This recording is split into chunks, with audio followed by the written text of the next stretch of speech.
இப்போ கூட யோசிச்சா அது என்ன, இல்லை அது நிஜமா இல்லை பொய்யா, இல்லை அது நிஜமான ஒரு உருவம் என் முன்னாடி வந்துச்சா, இல்லை நான் வந்து ஒரு இந்த உன்ட்ட சொன்ன அந்த கதையோட அதுலேயே போயிட்டேனா, எனக்கு ஒன்றுமே புரியல ஆக்சுவலாக. நீ நேற்று ஒரு கோஸ்ட் வீடியோ சொன்ன, அது பார்த்தேன்னா நல்லா இருந்துச்சுண்ணா யூடியூப்ல போய். நிஜமாலுமே அது சூப்பராக இருக்கும். எப்படி இருந்துச்சு? சூப்பராக இருந்துச்சு. சாப்பிடும்போது பார்க்கும்போது தனியாக பார்த்தேன் 2 வீடியோ, அப்புறம் சாப்பிடும்போது 3 வீடியோ பார்த்தேன். ஸ்டார்டிங்கில் தனியாக பார்த்துருக்குறது தைரியசாலி தான்டா, ஒத்துக்கிறேன். ஏன்னா ஃபஸ்ட்லேருந்து நான் ஃபஸ்ட் எபிசோடு பார்க்குறப்ப என்னால் தனியாக இருக்க முடியலையே. யாராச்சும் போகிறாங்களா வீட்டுக்குள்ளேருந்து அட்லீஸ்ட் வெளியே ஒரு ஸ்டெப் எடுத்து வைக்கணும்னா கூட ஐயோ வந்துடுமா பிடிச்சிட்டு போயிடுமா, அந்த பீகிள் தான் எனக்கு இருந்தது. ஆனால் நீ தனியாக பார்த்துருக்கேன்ற நம்ப முடியலடா. நீ தனியாக பார்த்துட்டேன்னு சொன்னோம். நான் அம்மா இருக்கா நேற்று தான் பார்த்தேன். அதில் எத்தனாவது எபிசோடு பார்த்தேன்? 13. 13 14. பாறேன், அதுதான் இருக்கிறது டிஃபிலாக இருக்கும்னு நினைக்கிறேன்.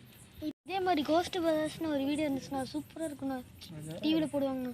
எனக்கு ஒரு சேனல் தெரியும், எங்கள் அத்தை நல்லா விரும்பி பார்ப்பாங்க.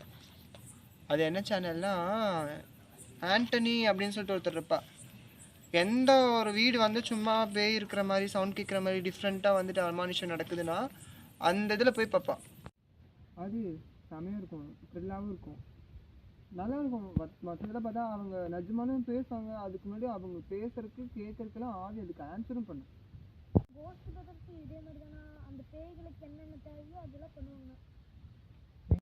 அவங்க தேவையானது பண்ணுறாங்களா? ஆமாண்ணா. எப்படி? அது பேய்களுக்கு தேவையானது இந்த ஒரு குச்சி மூலமாக கேட்டு பண்ணுவாங்க. ஆமாம், இப்போது தண்ணி எடுக்கிறதுக்கு போனால் கூட அந்த இதை வச்சு இப்படி சுற்றுவோம், அதே மாதிரி கோஸ்ட் இருக்குன்னா ஒரு அயன் மாதிரி வச்சுருப்பாங்க, அது சுற்றுமே, அது மாதிரியா? அந்த மாதிரி நான் ஒரு வீடியோ பார்த்துருக்கேன். அப்போது ஆசை, அப்போது ஒரு அம்மா இறந்துருப்பாங்க, ஒரு அம்மா இறந்துருக்கும். அந்த அம்மாட்ட போய் கேட்டுட்டு தான் இவங்க என்ன சொல்லியிருப்பாங்கன்னா, உங்கள் பொண்ணுக்கு நாங்கள் பர்த்டே கேக் வெட்டுறோம், ட்ரெஸ் எடுக்க கொடுக்கணும்னு சொல்லிட்டு அவங்க முன்னாடியே போய் கொடுப்பாங்க. அதோட அவங்களோட பொண்ணோட பர்த்டே கேக்கையும் கொடுக்கும்போது வந்து வாங்கிட்டு போகும், சடனாக வச்சுட்டு எடுத்துகிட்டு போகும். அது செம்மையாக இருக்கும்.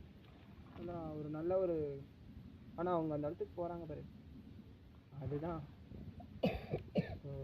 அதெல்லாம் நம்மளுக்கெல்லாம் பயம்ப்பா. நேற்று எப்படி நான் மயக்க மாட்டு விழுந்தேன் என்னன்னு தெரியல, நான் அதே பார்த்து பயந்துருக்கேன்னு மட்டும் தெரியுது. அப்புறம் காலையில் எழுந்திரிச்சு வேலைக்கு போயிட்டு வீட்டுக்கு வந்துட்டு இப்போ உங்களை பேச வந்திருக்கேன், அவ்வளோதான் தெரியுது. இப்போ வரைக்கும் எப்படி மயக்க மாட்டேன்னு எனக்கு ஒன்றும் புரியுது. இது வந்துட்டு ஒரு இமேஜின் மாதிரி தான் ஃபீலிங். நீங்கள் பயப்படாத, நீ ஆனால் பயந்து போனேன். அது எப்படின்னு சடனாக வந்து நிற்கிறப்போ நம்மளுக்கு பயம் வராதாடா? நான்லாம் எப்படி இருந்துச்சு எனக்கு வச்சா அப்போ சொல்கிற நீ. சரி டைம் ஆச்சு, வீட்டுக்கு போகிற எனக்கு பேர் பசிக்குது, போய் சாப்பிட்டுட்டு தூங்கலாம். இன்னைக்கு போய் அந்த கோஸ்ட் வீடியோ பார்க்க போகிறேன் பாரு. நீயும் பயத்தை சீக்கிரம் வெளியே தட்டு. ஆனால் போகலாம் ஃபஸ்ட்டு.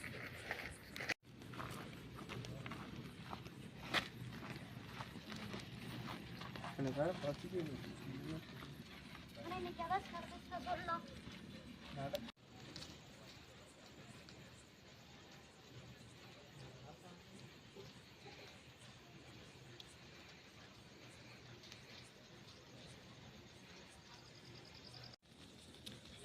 சரி ஆதேஷ், நீ பார்த்து போயிட்டு நிற்க பாரு. பாய்.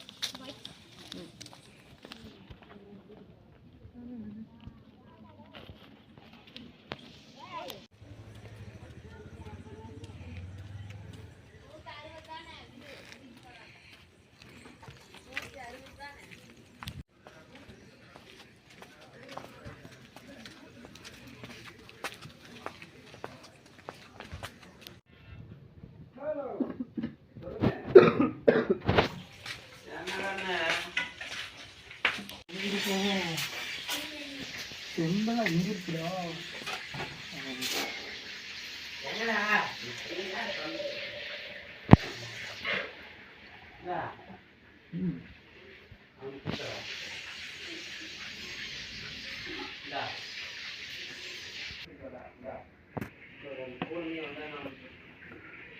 இன்னைக்கு நம்மளுக்கு என்னதான் நடக்குதுன்னு நம்மளே போய் பார்த்துக்கணும்.